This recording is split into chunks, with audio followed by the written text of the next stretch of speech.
going on? Uh-oh. Oh, Lord Jesus. Oh, Lord. Oh, Lord. Can't get it to go right, y'all. But I'm eating my, I just did me a Colorado video, Colorado hat. And I'm in a bad situation right now, y'all. Which a lot of drivers will be in coming up on the holidays. And now the thing about Snyder is we get to pick our own freight. But I'm gonna be honest with y'all. Freight is slow for everybody. There's another YouTuber that I watch. And I noticed there's a lot of YouTubers that used to drive, they done got out of the game. To stomach this, boy, you gotta have a different kind of something to stomach this. And one or two ways to help you. If you got a partner that has a company job and they got insurance,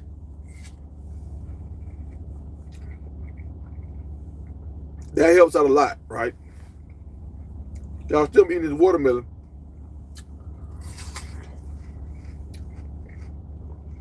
I'm eating this watermelon for two reasons. One, keep me from eating all that bull jive food. Two, well, three reasons. Second reason, it's cheaper. If you go buy a whole watermelon, not a cut up watermelon, if you buy a whole watermelon and you cut it up yourself, this watermelon cost me $5.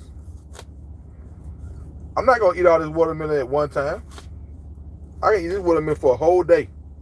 $5 for a whole day. A lot of people say it's more expensive to eat healthy. No, it's not.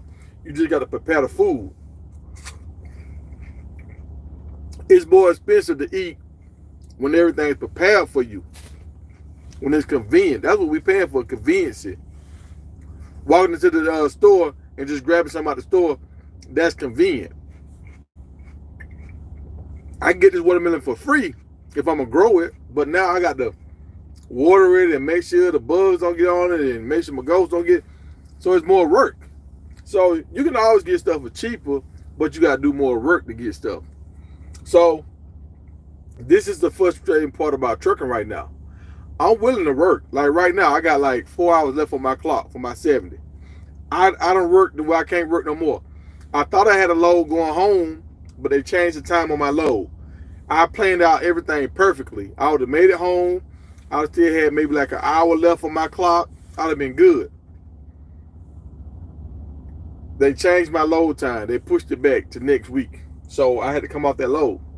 Now I'm in a dilemma. Do I do a 34-hour reset? We got Thanksgiving coming up. We 7 days away from Thanksgiving. You don't want to get stuck out here on the road doing Thanksgiving.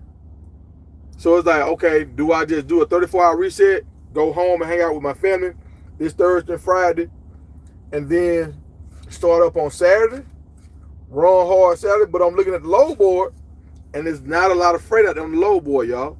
It's just not. Like how it used to be back in the day, it's not.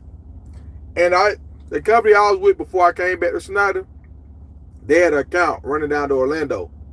Snyder came in and took that account from that company. So I know they're still fighting to get accounts. I know we still got accounts. And with these companies closing, a lot of companies are closing. Y'all don't understand. It's a lot of companies closing right now. So we're going to get more accounts. But it's hard to survive right now if you're running freight for less than $1.80 a mile. $2 a mile. Like $2 a mile is the sweet spot. That's been the sweet spot for a while. But you really want more than $2 a mile. And now how everything is going up, you're really supposed to be getting, this is what truckers really supposed to be getting. Truckers supposed to be getting like $3 a mile right now. For our sacrifice being on the road, not sleeping, not seeing your family, having to pay for all this. Look,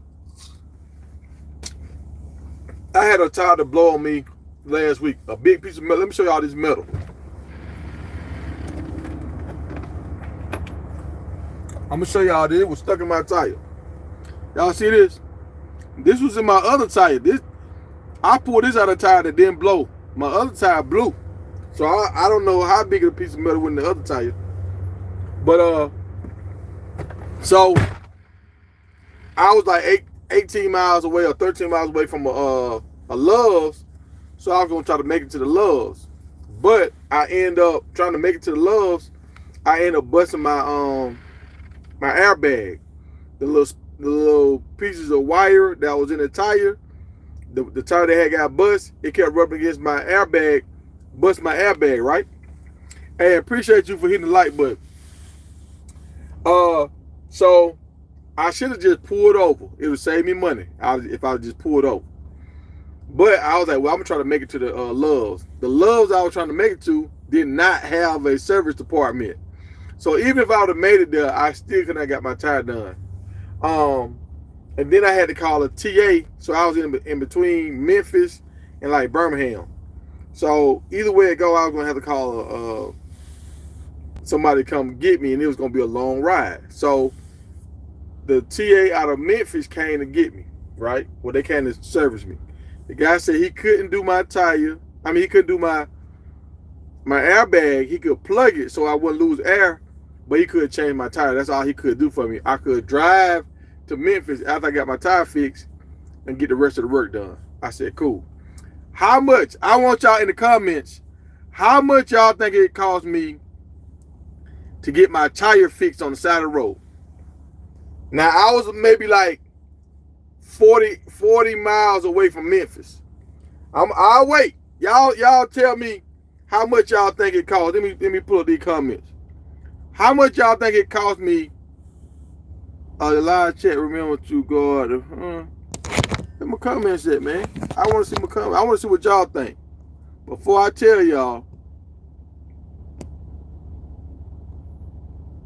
y'all put a 1 in the chat to see if my my thing working, man. I don't see no comments in here. But I want y'all to guess first, so y'all can see what I'm trying to tell folks. All right, it's working.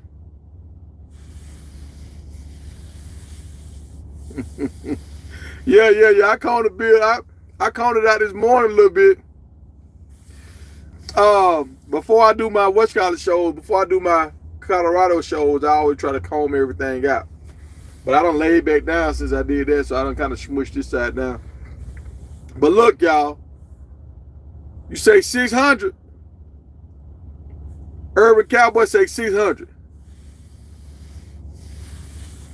Look, it cost me for them to come out and fix my tire and plug that airbag. It cost me $1,500. $1,500, y'all. And I didn't get a darn steer tire. I got a drive tire. That dude tried to charge me $900 for a tire. I asked him how much for a set. He said $7,000 for a set of tires. A set of $7,000. Y'all, the rates have not gone up like that. The way they charge us, like I got some food yesterday at a Burger King, right? And I was talking to the guy that works at the Burger King. He said, man, when I'm traveling with my family, I never stop at a truck stop. Price is too high. So they are automatically price gouging. And we don't talk about this before. At the truck stops, the prices are actually higher, right? Now they just getting ridiculous with it, bro. $900 for one tire. But since I was with Snyder, I got a discount. So I got a little cheaper tire. Well, the same tire, but I got it for a discount. I got it for like $600, I think.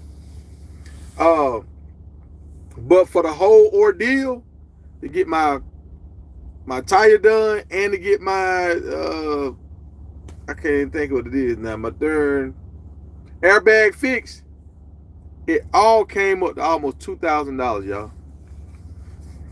It cost $1,500 for them to come out, and when I went up to the TA to get my airbag done, I know I bought an airbag last year for $150.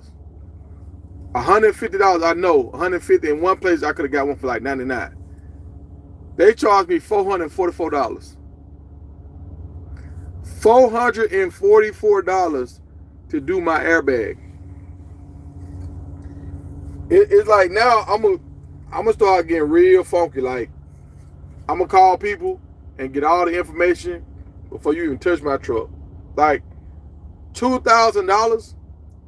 Who gonna survive with that, man? We gonna all go out of business. Gas high. We gonna all go out of business. And freight prices are down. So that means these companies that shipping all this stuff, they ain't paying that super high price. They're not paying that super high price because we not seeing it. The truckers ain't seeing it. So I don't know, y'all. I've been looking at company stuff, but I won't call. I look at it, but I won't call. I look at it, I think about it, but I won't call.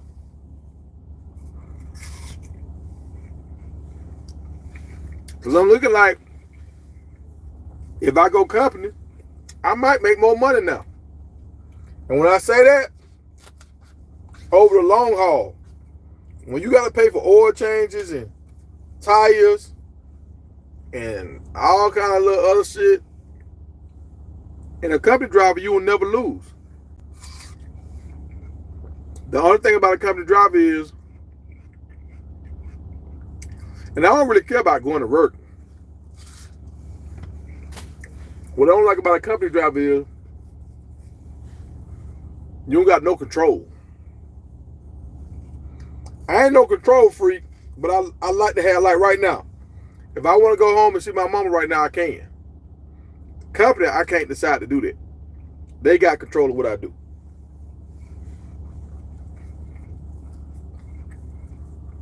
But with company, I have more peace of mind. But like how that dude thought the same thing, that was with Yellow for all the years, and his pension gone. So that's the only thing about company. It's kind of like an illusion. And the other thing is, when I get on the road and I start making good money out here, y'all know I got stuff. I got a ranch and all that kind of stuff. And like I'm paying for a trailer right now, I ain't even using right now. Trying to be a completely independent owner operator. I still got $13,000 to pay on that trailer. So that hurt too. So that's factored into my frustration right now. But I'm gonna try to use that trailer for something else down the line. So I ain't quitting on it. It's frustrating right now, y'all. When you try to do everything right and it still go wrong, y'all understand that, man. Yeah, I saw a video the other day. A guy was saying about his dad. His dad was a alcoholic, and he had went to these little, AA meetings and all that kind of stuff. And the kid asked his dad. He said, "Dad, are you gonna quit drinking forever?" He said, "I don't know about forever, but I'm gonna do it for one more day." And the little boy kind of looked at it like, "One more day? You supposed to be quitting like all together. You supposed to be quitting." He said, "I can promise you one more day." And then that little boy, once he grew up, he got older, and now his dad is real old now. He was thinking about quitting the job he had going, his company that he had. He was thinking about quitting. And his dad was like, "It's bad?" He was like, "Yeah, it's real bad." And he said, "You gonna quit?" He said, "Yeah, I might have to fold it up, Dad. I might have to quit." He said, "Well, give me one more day." He said, "Don't quit for one more day." And he said that one more day kept him going. That one more day. So that's a lot of this stuff is faith, man, just holding in, fighting it. And I hate when these trucking guru dudes be talking this talk and they ain't being real people. Like, I changed my name to Trucking Mogul because I want to be a mogul. Like, I'm setting myself up to be a mogul. I got the land and all this kind of stuff. But how this world is set up, it's hard for you to become great because everybody trying to take from you, They trying to become great in their own reality, so they trying to use you to help them become great. And it's like a lot of people ain't really working with each other. Everybody taking from each other. So it's hard right now, man. But I'm seeing like there's another YouTuber that I follow, and he was talking about how he in the oil fields. And my man was like, he was struggling in Texas, so some guy was saying Louisiana they were doing good. He went to Louisiana. He said them boys making like $300 a day, maybe $600 a day. But on top of fuel and all that kind of stuff, he said he just went home. Call of Duty was coming out. He was going home to play the new Call of Duty. Now look, this guy's one of them guys that make it seem like he got it figured out. He got old trucks. He be telling guys like, y'all get these new trucks with these new truck notes and all this, y'all's losing all y'all money. You get an older truck, fix it up, now you got to spend all this money. But I know how an older truck do. Your older truck will let you down a lot. And it'll make you spend a lot of money if you don't know how to repair it. So I was listening to him. Now it saves you when it's slow, because you don't got that truck note and you don't got to stress as much. But even him, I could see it on his face. He was stressed out. He frustrated. So even guys that act like they got it all figured out are struggling right now. And y'all see my little watermelon? Y'all see it? Little small little watermelon. But, and when you eat your watermelon, this for the fella and ladies, it's help y'all too. Yeah, oh, and this is, I study a lot of stuff. So I just be, if I tell y'all some of the stuff I know, man, I know a lot of stuff. But when you eat the right part, I'm going to show y'all what part you're supposed to eat on a watermelon. For guys, once we get over 35, y'all know how it is. You slow down a little bit. You slow down a little bit in the bedroom. So, you know, everybody want to eat the red part, but you got to eat that white part. That rind down there, that rind, they say it does something. It helps the blood flow in your body. And your blood flow is how you activate downstairs. That's for men and women.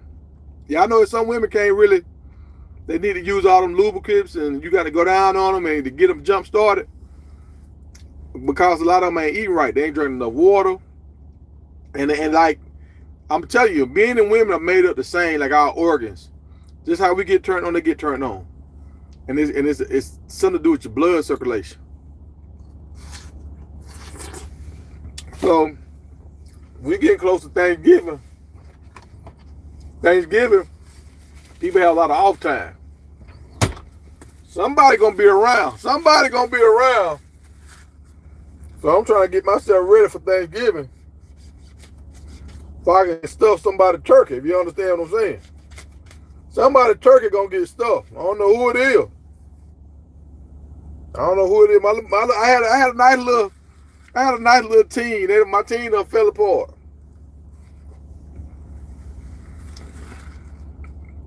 My team, I might have to put some new applications out here. My old team, they don't do right.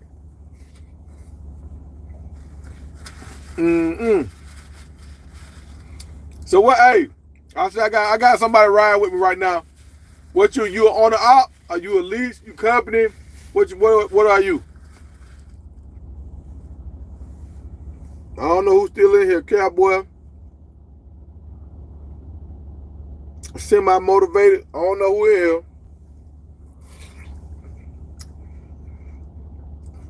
Terry. One of y'all in here. But man, I'm telling y'all, it's about to get real bad. I don't know if y'all see the water, man. The water is gone. Where is all the water, y'all? Y'all know if we don't have water, we die. When I'm riding around and like they not talking about on the news.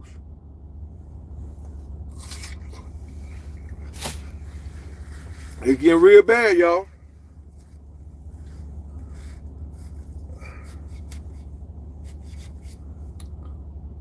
I got a driver coming on right now. I'm helping him out. I paid for it. It's down payment on the truck.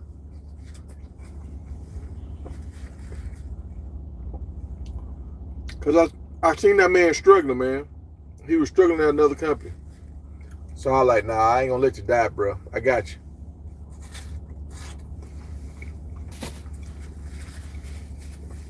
And I want to help out other drivers, but a lot of drivers ain't gonna do right. A lot of drivers ain't gonna pay you back. I mean, so many people owe me money, man. And see, when you get down in times like this, when you think about all the people that owe you money, you start getting mad. Like, man, motherfucker, I ain't gonna let nobody have no money no more ever again. But that ain't my spirit, man. That ain't my heart. I'ma still help out.